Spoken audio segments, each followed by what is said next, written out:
അയ്യപ്പ സംഗമത്തിൽ സർക്കാരിനോട് ചോദ്യവുമായി ഗവർണർ. ഭാരതാംബയെ എതിർക്കുന്നവർ അയ്യപ്പ ഭക്തന്മാരായത് എന്തുകൊണ്ട് എന്നാണ് ചോദ്യം. ശബരിമലയിലെ നിലപാട് മാറ്റം തുറന്നു പറയണമെന്നും ഗവർണർ പറഞ്ഞു. എല്ലാവരും ഇപ്പോൾ ശബരിമല ഭക്തന്മാരാണ്. ഇത് അവരുടെ രാഷ്ട്രീയ നയമാണോ എന്ന് വ്യക്തമാക്കണമെന്നും ഗവർണർ.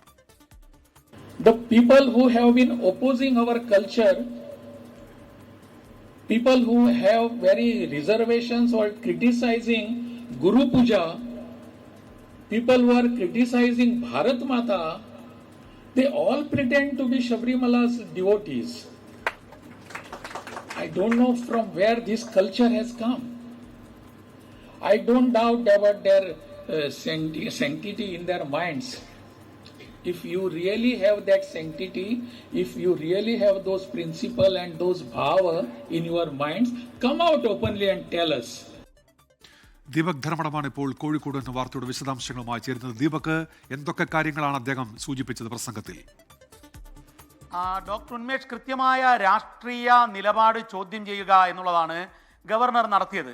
അതായത് സർക്കാർ അയ്യപ്പ സംഗമം നടത്തുന്നു, ആ അയ്യപ്പ സംഗമം നടത്തിയത് രാഷ്ട്രീയ നിലപാട് മാറ്റമാണോ എന്ന് ചോദ്യം ചെയ്യുന്നു. മാത്രവുമല്ല, ഭാരതാംബയെയും ഗുരുപൂജയെയും എതിർത്തവർ ഇപ്പോൾ അയ്യപ്പ ഭക്തന്മാർ, ശബരിമല ഡിവോട്ടീസ് ആയി മാറിയിരിക്കുന്നു. അതിൻ്റെ കാര്യം എന്താണ് എന്നുള്ള ചോദിക്കുന്നു. അതായത് അദ്ദേഹം വളരെ കൃത്യമായി ഇന്നത്തെ പ്രസംഗത്തിൽ കോഴിക്കോട് കേസരി ഭവനിൽ നടന്ന പരിപാടിയായിരുന്നു. നവരാത്രി സർഗോത്സവത്തിൻ്റെ സാംസ്കാരിക സമ്മേളനത്തിൻ്റെ ഉദ്ഘാടനമായിരുന്നു.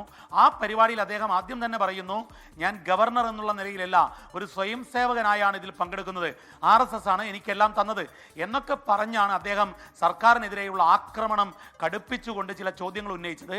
ആ ചോദ്യങ്ങളിൽ ഏറ്റവും നിർണായകം കഴിഞ്ഞ കുറച്ച് ദിവസമായി വലിയ രീതിയിൽ ചർച്ച ചെയ്യപ്പെട്ടതാണ് സർക്കാരിന്റെ നേതൃത്വത്തിൽ ദേവസ്വം ബോർഡ് നടത്തിയ അയ്യപ്പ സംഗമം, അത് കഴിഞ്ഞ് ബദൽ അയ്യപ്പ സംഗമം ഹിന്ദു ഐക്യവേദിയുടെ നേതൃത്വത്തിൽ. ഏതായാലും വലിയ രാഷ്ട്രീയ പ്രാധാന്യമുള്ള ഒരു പ്രതികരണത്തിനാണ് ഗവർണർ ചോദ്യരൂപത്തിൽ തയ്യാറായിരിക്കുന്നത്. ഉന്മേഷ്.